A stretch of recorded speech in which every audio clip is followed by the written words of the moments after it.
Assalamualaikum warahmatullahi wabarakatuh. Kami dari kelompok 2 akan mempresentasikan mengenai organisasi kurikulum yang beranggotakan Hilmi Yahya Adlisari dengan NIM belakang 6040, Fira Ahli Sikmawati dengan NIM belakang 6066, Lailatul Khairiyah dengan NIM belakang 6045, Yasmin Agustia Putri dengan NIM belakang 6046, Putut Isnariana dengan NIM belakang 6047, dan Haifat Haikal Fikri dengan NIM belakang 6074. Kami akan membahas tujuan pembelajaran yang meliputi organisasi kurikulum, jenis organisasi kurikulum, dan model organisasi kurikulum. Organisasi kurikulum terdiri atas pengertian organisasi kurikulum dan tujuan organisasi kurikulum. Pengertian organisasi kurikulum. Organisasi kurikulum merupakan pola atau desain bahan kurikulum yang tujuannya untuk mempermudah siswa dalam mempelajari bahan pelajaran serta mempermudah siswa dalam melakukan kegiatan belajar, sehingga tujuan pembelajaran dapat dicapai secara efektif. Menurut Zainal Arifin 2011, organisasi kurikulum adalah susunan pengalaman dan pengetahuan baku yang harus disampaikan dan dilakukan peserta didik untuk menguasai kompetensi yang telah ditetapkan. Dan yang kedua ada tujuan organisasi kurikulum. Tujuan organisasi kurikulum yaitu mempermudah siswa dalam mempelajari bahan pelajaran. Tujuan pendidikan yang dirumuskan dapat mempengaruhi pola atau desain kurikulum, karena tujuan tersebut dapat menentukan pola atau kerangka untuk memilih, merencanakan, dan melaksanakan segala pengalaman dan kegiatan belajar di sekolah.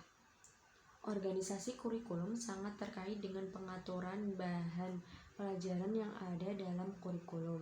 Sedangkan yang menjadi sumber bahan pelajaran dalam kurikulum adalah nilai budaya, nilai sosial, aspek siswa dan masyarakat, serta ilmu pengetahuan dan teknologi.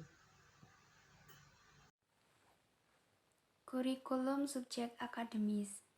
Kurikulum subjek akademis sangat mengutamakan pengetahuan, maka pendidikannya lebih bersifat intelektual. Ada 3 pendekatan dalam perkembangan kurikulum subjek akademis. Pendekatan pertama, melanjutkan pendekatan pengetahuan. Murid-murid belajar bagaimana memperoleh, menguji fakta-fakta, dan tidak hanya sekedar mengingat. Pendekatan kedua, studi yang bersifat integratif, merupakan respon terhadap perkembangan masyarakat yang menuntut model-model pengetahuan yang lebih komprehensif atau terpadu. Pendekatan yang terakhir adalah pendekatan dilaksanakan pada sekolah-sekolah fundamentalis, mengajarkan berdasarkan mata-mata pelajaran dengan menekankan membaca, menulis, dan memecahkan masalah-masalah matematis. Tujuan dari kurikulum subjek akademis adalah memberikan pengetahuan yang solid serta melatih para siswa menggunakan ide-ide proses penelitian. Metode yang paling banyak digunakan dalam kurikulum ini adalah metode ekspositori dan inquiry. Ada beberapa pola organisasi isi atau materi pelajaran kurikulum subjek akademis. Di antaranya A. Correlated curriculum adalah pola organisasi materi atau konsep yang dipelajari dalam suatu pelajaran dikorelasikan dengan pelajaran lain. Unified atau concentrate curriculum adalah pola organisasi bahan pelajaran tersusun dalam tema-tema pelajaran tertentu, mencakup materi dari berbagai pelajaran disiplin ilmu. Yang C. Integrated curriculum. Dalam integrated, warna disiplin ilmu sudah tidak kelihatan lagi. Bahan ajar diintegrasikan dalam suatu persoalan, kegiatan atau kehidupan tertentu. Kemudian kurikulum humanistik. Kurikulum ini berpusat pada siswa atau student centered dan mengutamakan perkembangan afektif siswa sebagai prasyarat dan sebagai bagian integral dari proses belajar. Berdasarkan kurikulum humanistik, fungsi kurikulum adalah menyiapkan peserta didik dengan berbagai pengalaman naluriah dan gagasan yang sangat berperan dalam perkembangan individu. Jadi, hanya berperan dalam perkembangan individu. Berikut ini adalah beberapa acuan dalam kurikulum humanistik.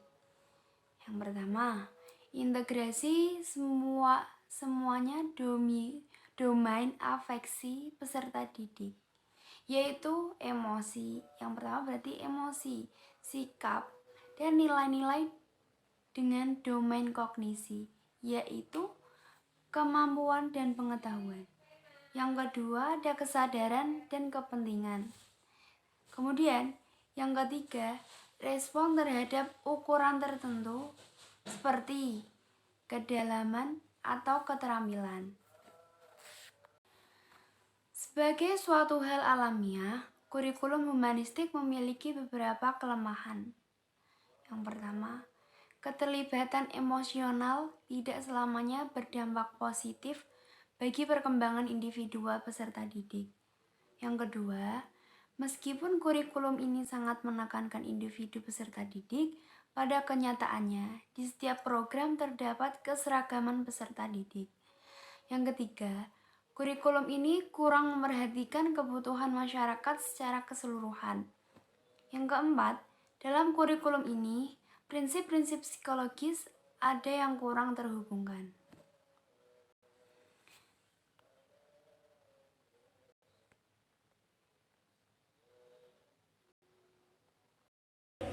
Model organisasi kurikulum yang ketiga adalah kurikulum rekonstruksi sosial. Kurikulum rekonstruksi sosial lebih memusatkan pada masalah-masalah atau problema-problema yang dihadapi oleh masyarakat. Kurikulum ini bersumber pada aliran pendidikan internasional. Kurikulum rekonstruksi sosial memandang bahwa kegiatan belajar tidak hanya secara individu, tetapi juga kegiatan belajar yang dilakukan secara bersama, kerjasama, dan interaksi dengan lingkungan sekitar. Kurikulum ini memperhatikan hubungan antara kurikulum dengan keadaan sosial masyarakat.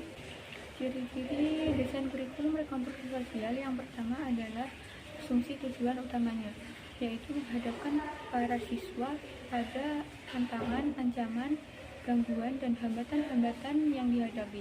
Yang kedua yaitu masalah-masalah sosial yang mendesak, dan yang ketiga pola-pola organisasi. Kurikulum rekonstruksi sosial memiliki komponen-komponen yang sama dengan model kurikulum yang lain, namun isi dan bentuknya yang berbeda. Komponen-komponen tersebut yang pertama adalah tujuan dan isi. Tujuan dan isi kurikulum selalu mengalami perubahan. Hal ini disebabkan demi mengikuti perkembangan zaman serta kecanggihan teknologi yang ada. Yang kedua yaitu metode. Metode yang digunakan mementingkan minat dan bakat alami yang dimiliki oleh siswa. Yang ketiga adalah evaluasi. Dalam evaluasi, siswa dilibatkan dalam memilih, menyusun, dan menilai bahan yang akan diujikan.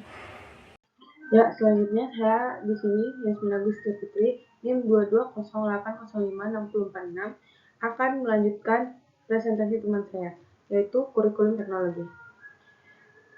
Kurikulum teknologi terdapat korelasi yang positif antara ilmu pengetahuan dan teknologi. Perkembangan ilmu pengetahuan akan berdampak positif terhadap teknologi yang dihasilkan. Demikian pula sebaliknya, kemajuan teknologi juga berpengaruh besar terhadap perkembangan ilmu pengetahuan dan juga terhadap perkembangan model konsep kurikulum.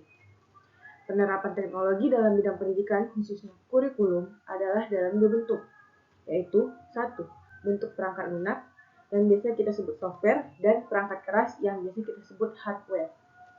Penerapan teknologi perangkat keras dalam pendidikan dikenal sebagai teknologi alat atau tools technology. Sedangkan penerapan teknologi perangkat lunak disebut juga dengan teknologi sistem, yaitu sistem teknologi. Lanjut ke ciri-ciri kurikulum teknologi. Yang pertama, tujuannya diarahkan pada penguasaan kompetensi yang dirumuskan menjadi hasil belajar siswa. Tujuan yang masih bersifat umum yang dijabarkan menjadi tujuan-tujuan yang bersifat khusus, yang di dalamnya terkandung aspek kognitif, afektif, dan psikomotorik.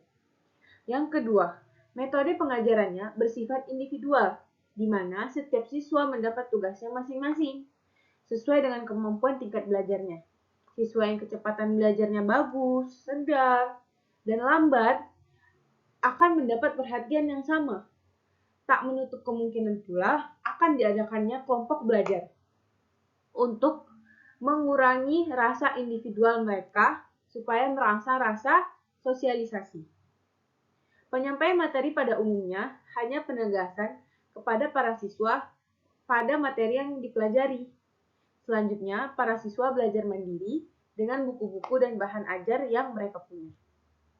Lanjut yang ketiga, bahan ajar atau isi kurikulum diambil dari disiplin ilmu dengan diramu sedemikian rupa sehingga memudahkan penguasaan suatu kompetensi. Bahan ajar yang besar disusun dari bahan ajar yang kecil sesuai dengan urutannya. Penjabaran seperti ini memudahkan penyampaian materi yang hendak dicapai. Sesuai dengan landasan kurikulum teknologi, lebih ditekankan pada sifat ilmiah. Yang terakhir, evaluasi dapat dilakukan kapan saja. Setelah siswa mendapat topik pelajaran, siswa dapat mengajukan diri untuk melakukan evaluasi.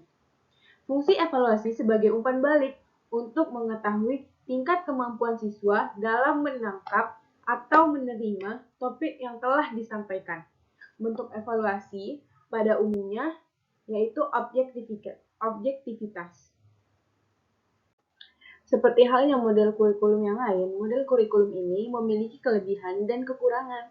Pengajaran yang menggunakan alat-alat yang berhubungan dengan teknologi baru secara umum lebih menyenangkan dari sisi pelaksanaannya. Model pengajaran ini, penguasaan siswa jauh lebih tinggi dibandingkan dengan metode lain. Namun demikian, metode pengajaran ini memiliki keterbatasan. Model kurikulum ini kurang bias melayani siswa dengan bakat yang berbeda. Model ini cenderung seragam dengan menggunakan alat yang ada. Keberhasilan siswa tergantung pada teknologi dan juga perasaan mereka terhadap hal tersebut. Bila tanggapan siswa positif, maka penguasaan materi lebih cepat dan meningkat dengan cepat pula. Model kurikulum teknologi disesuaikan dengan pemikiran pendidikan. Model ini sangat mengutamakan penguasaan dan pembentukan kompetensi. Model kurikulum teknologi berorientasi pada masa sekarang dan yang akan datang. Kurikulum ini juga menekankan pada isi kurikulum suatu kompetensi besar dijadikan kompetensi yang lebih kecil, sehingga perilaku siswa dapat diamati atau diukur. Lanjut ke jenis teknologi. Yang pertama yaitu teknologi cetak. Bahan ajar cetak muncul seiring dengan kemunculan pembelajaran terprogram. Teknologi cetak menjadi awal kemunculan teknologi lain. Misalnya AVI berbasis komputer atau terpadu. Pengertian umum teknologi cetak adalah cara untuk memproduksi atau menyampaikan bahan seperti buku-buku dan bahan visual yang statis, terutama melalui proses pencetakan mekanis atau fotografi. Dua komponen utama teknologi cetak adalah teks dan bahan visual. Yang kedua, teknologi audio-video. Menurut batasannya, teknologi audio-video merupakan cara memproduksi dan menyampaikan bahan dengan menggunakan peralatan mekanis dan elektronis untuk menyajikan pesan audio dan video. Teknologi AV dinilai lebih aktif karena sifatnya memerlukan indera pendengaran dan indera penglihatan. Pesan dalam program video mencakup tidak hanya visual, namun juga gerak atau mampu menyajikan proses melalui potensi time-lapse. Yang ketiga, teknologi berbasis komputer. Berdasarkan definisinya, teknologi berbasis komputer merupakan cara-cara memproduksi dan menyampaikan bahan enggan menggunakan perangkat yang bersumber mikroprosesor. Teknologi ini merupakan teknologi berbasis digital dengan monitor sebagai tumpuan penyajian pesan kepada peserta didik. Kekhususan teknologi ini antara lain adalah penyajian materi yang linier, dapat menyajikan sesuatu yang abstrak menjadi sesuatu yang terlihat fisik, menerapkan teori belajar kognitif, serta menimbulkan interaktivitas tinggi bagi peserta didik. Yang terakhir, teknologi terpadu. Definisi teknologi terpadu adalah merupakan cara untuk memproduksi dan menyampaikan bahan dengan memadukan beberapa jenis media yang dikendalikan oleh komputer.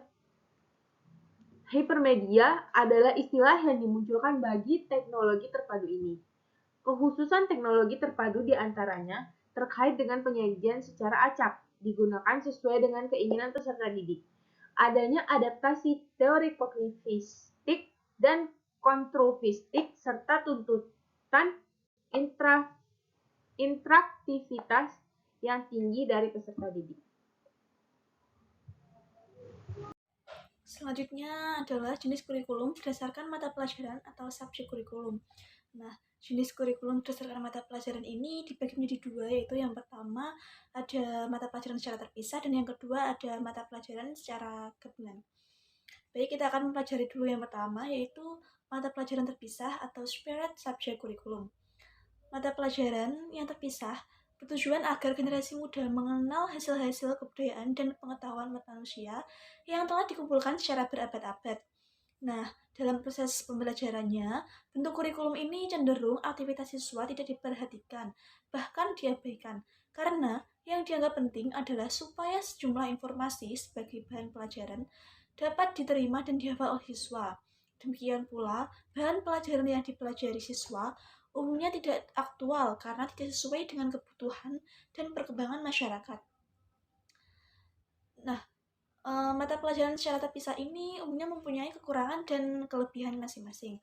Kekurangannya yang pertama adalah bahan pelajaran diberikan atau dipelajari secara terpisah yang menggambarkan tidak ada hubungannya antara materi yang satu dengan materi yang lainnya. Kemudian yang kedua, bahan pelajaran yang diberikan atau yang dipelajari siswa tidak bersifat aktual. Kemudian yang ketiga, proses belajar lebih mengutamakan aktivitas guru, sedangkan siswa cenderung pasif. Dan yang keempat, bahan pelajaran tidak berdasarkan pada aspek permasalahan sosial yang dihadapi siswa maupun kebutuhan masyarakat. Yang kelima, bahan pelajaran merupakan informasi maupun pengetahuan dari masa lalu yang terlepas dengan kejadian masa sekarang dan yang akan datang. Dan yang terakhir adalah proses dan bahan pelajaran sangat kurang memperhatikan bakat, minat, dan kebutuhan siswa. Selanjutnya yaitu kelebihan pola mata pelajaran yang terpisah. Yang pertama, bahan pelajaran disusun secara sistematis, logis, sederhana, dan mudah dipelajari. Yang kedua, dapat dilaksanakan untuk mewariskan nilai-nilai budaya dan terdahulu. Yang ketiga, kurikulum ini mudah diubah dan dikembangkan. Dan yang terakhir, bentuk kurikulum ini mudah dipola, dibentuk, didesain, bahkan mudah untuk diperluas dan dipersempit sehingga mudah disesuaikan dengan waktu yang ada. Jadi, pada jenis kurikulum ini, bahan pelajaran yang sifatnya informasi diperoleh dari buku pelajaran saja, sehingga siswa lebih banyak menghafal dalam mempelajari materi tersebut. Sehingga kemampuan siswa kurang berkembang dan akibatnya siswa cenderung pasif di kelas. Selanjutnya adalah jenis kurikulum berdasarkan mata pelajaran atau subjek kurikulum. Nah, jenis kurikulum berdasarkan mata pelajaran ini dibagi menjadi dua, yaitu yang pertama ada mata pelajaran secara terpisah dan yang kedua ada mata pelajaran secara gabungan. Baik, kita akan mempelajari dulu yang pertama, yaitu mata pelajaran terpisah atau separate subject curriculum. Mata pelajaran yang terpisah bertujuan agar generasi muda mengenal hasil-hasil kebudayaan dan pengetahuan manusia yang telah dikumpulkan secara berabad-abad. Nah, dalam proses pembelajarannya, bentuk kurikulum ini cenderung aktivitas siswa tidak diperhatikan, bahkan diabaikan, karena yang dianggap penting adalah supaya sejumlah informasi sebagai bahan pelajaran dapat diterima dan dihafal oleh siswa. Demikian pula, bahan pelajaran yang dipelajari siswa umumnya tidak aktual karena tidak sesuai dengan kebutuhan dan perkembangan masyarakat. Nah, Mata pelajaran secara terpisah ini umumnya mempunyai kekurangan dan kelebihan masing-masing. Kekurangannya yang pertama adalah bahan pelajaran diberikan atau dipelajari secara terpisah yang menggambarkan tidak ada hubungannya antara materi yang satu dengan materi yang lainnya. Kemudian yang kedua, bahan pelajaran yang diberikan atau yang dipelajari siswa tidak bersifat aktual. Kemudian yang ketiga, proses belajar lebih mengutamakan aktivitas guru, sedangkan siswa cenderung pasif. Dan yang keempat, bahan pelajaran tidak berdasarkan pada aspek permasalahan sosial yang dihadapi siswa maupun kebutuhan masyarakat. Yang kelima, bahan pelajaran merupakan informasi maupun pengetahuan dari masa lalu yang terlepas dengan kejadian masa sekarang dan yang akan datang. Dan yang terakhir adalah proses dan bahan pelajaran sangat kurang memperhatikan bakat, minat, dan kebutuhan siswa. Selanjutnya yaitu kelebihan pola mata pelajaran yang terpisah. Yang pertama, bahan pelajaran disusun secara sistematis, logis, sederhana, dan mudah dipelajari. Yang kedua, dapat dilaksanakan untuk mewariskan nilai-nilai budaya dan terdahulu. Yang ketiga, kurikulum ini mudah diubah dan dikembangkan. Dan yang terakhir, bentuk kurikulum ini mudah dipola, dibentuk, didesain, bahkan mudah untuk diperluas dan dipersempit sehingga mudah disesuaikan dengan waktu yang ada. Jadi pada jenis kurikulum ini, bahan pelajaran yang sifatnya informasi diperoleh dari buku pelajaran saja, sehingga siswa lebih banyak menghafal dalam mempelajari materi tersebut. Sehingga kemampuan siswa kurang berkembang dan akibatnya siswa cenderung pasif di kelas. Kemudian, selanjutnya adalah mata pelajaran gabungan atau correlate curriculum. Kurikulum bentuk ini merupakan upaya penggabungan dari mata pelajaran terpisah dengan maksud untuk melengkapi kekurangan yang terdapat dalam bentuk mata pelajaran secara terpisah. Korelasi kurikulum merupakan penggabungan dari mata pelajaran yang sejenis secara insidental. Dari bahan kurikulum yang terlepas, diupayakan disatukan dengan bahan kurikulum atau mata pelajaran yang sejenis sehingga dapat memperkaya wawasan sosial siswa dari berbagai ilmu. Contohnya yaitu dalam SMA kan biasanya ada mata pelajaran jurusan IPA dan IPS. Kemudian dalam jurusan IPA tersebut terdiri dari mata pelajaran yang sejenis seperti fisika, biologi, kimia. Kemudian kalau IPS kan ada mata pelajaran sejenis seperti sejarah, geografi, sosiologi, dan lain-lain. Kemudian ada kekurangan pada mata pelajaran gabungan. Yang pertama, bahan pelajaran yang diberikan kurang sistematis serta kurang begitu mendalam. Yang kedua, kurikulum ini kurang menggunakan bahan pelajaran yang aktual yang langsung berhubungan dengan kehidupan nyata siswa. Kemudian yang ketiga, kurikulum ini kurang memperhatikan bakat, minat, dan kebutuhan siswa. Dan yang terakhir, apabila prinsip penggabungan belum dipahami, kemungkinan bahan pelajaran yang disampaikan masih terlampau abstrak. Kemudian, kelebihan pola mata pelajaran gabungan yang pertama adalah bahan bersifat korelasi walau sebatas beberapa mata pelajaran. Yang kedua, memberikan wawasan yang lebih luas dalam lingkup satu bidang studi. Dan yang ketiga, menambah minat siswa berdasarkan korelasi mata pelajaran yang sejenis. Jadi, dalam jenis kurikulum model gabungan, guru dapat menyampaikan materi atau membimbing siswa untuk mempelajari pelajaran secara utuh dan dapat meningkatkan daya tarik siswa terhadap pelajaran tersebut. Kemudian, kelebihan pola mata pelajaran gabungan yang pertama adalah bahan bersifat korelasi walau sebatas beberapa mata pelajaran. Yang kedua, memberikan wawasan yang lebih luas dalam lingkup satu bidang studi. Dan yang ketiga, menambah minat siswa berdasarkan korelasi mata pelajaran yang sejenis. Jadi, dalam jenis kurikulum model gabungan, guru dapat menyampaikan materi atau membimbing siswa untuk mempelajari pelajaran secara utuh dan dapat meningkatkan daya tarik siswa terhadap pelajaran tersebut. Kemudian saya Haifat Haikal Fikri dengan NIM belakang 074 akan menjelaskan tentang kurikulum terpadu atau integrated curriculum. Kurikulum ini cenderung lebih memandang bahwa dalam suatu pokok bahasaan harus terpadu atau integrated. Secara menyeluruh, keterpaduan ini dapat dicapai melalui pemusatan pembelajaran pada satu masalah tertentu dengan alternatif pemecahan melalui berbagai disiplin ilmu atau mata pelajaran yang diperlukan, sehingga batas-batas antara mata pelajaran dapat ditiadakan. Pembelajaran yang mungkin banyak digunakan seperti pemecahan masalah, metode proyek, pengerjaan unit, atau unit teaching, inquiry, discovery, dan pendekatan tematik yang dilakukan dalam pembelajaran kelompok maupun secara perorangan. Selanjutnya, integrated curriculum ini memiliki kekurangan ataupun kelebihan. Nah, kekurangannya di antara lain, yang pertama ditinjau dari ujian akhir atau tes masuk yang uniform, maka kurikulum ini akan banyak menimbulkan keberatan. Kemudian kekurangan yang kedua, kurikulum ini tidak memiliki urutan yang logis dan sistematis. Kemudian yang ketiga, memerlukan waktu yang banyak dan bervariasi sesuai dengan kebutuhan siswa maupun kelompok. Yang keempat, guru belum memiliki kemampuan untuk menerapkan kurikulum bentuk ini. Kemudian yang kelima, masyarakat, orang tua, dan siswa belum terbiasa dengan kurikulum ini. Kemudian yang keenam, kurikulum dibuat oleh guru atau siswa sehingga memerlukan kesiapan dan kemampuan guru serta secara khusus dalam mengembangkan kurikulum seperti ini. Yang ketujuh, bahan pelajaran tidak disusun secara logis dan sistematis. Kemudian yang kedelapan, bahan pelajaran tidak bersifat sederhana. Yang kesembilan, dapat memungkinkan kemampuan yang dicapai siswa akan berbeda secara mencolok.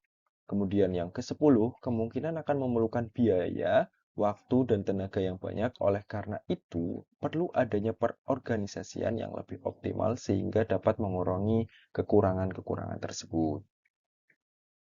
Selanjutnya, kita akan membahas tentang kelebihan integrated curriculum. Nah, kelebihan yang pertama yaitu mempelajari bahan pelajaran melalui pemecahan masalah dengan cara memadukan beberapa mata pelajaran secara menyeluruh dalam menyelesaikan suatu topik atau permasalahan. Kemudian kelebihan yang kedua yaitu memberikan kesempatan pada siswa untuk belajar sesuai dengan bakat, minat, dan potensi yang dimilikinya secara individu. Yang ketiga, memberikan kesempatan pada siswa untuk menyelesaikan permasalahan secara komprehensif dan dapat mengembangkan belajar secara bekerja sama atau kooperatif. Kemudian yang keempat, mempraktekkan nilai-nilai demokrasi dalam pembelajaran. Yang kelima, memberikan kesempatan pada siswa untuk belajar secara maksimal. Keenam, memberikan kepada siswa untuk belajar berdasarkan pada pengalaman langsung. Yang ketujuh, dapat membantu meningkatkan hubungan antara sekolah dengan masyarakat. Kemudian yang kedelapan, dapat menghilangkan batas-batas yang terdapat dalam pola kurikulum yang lain.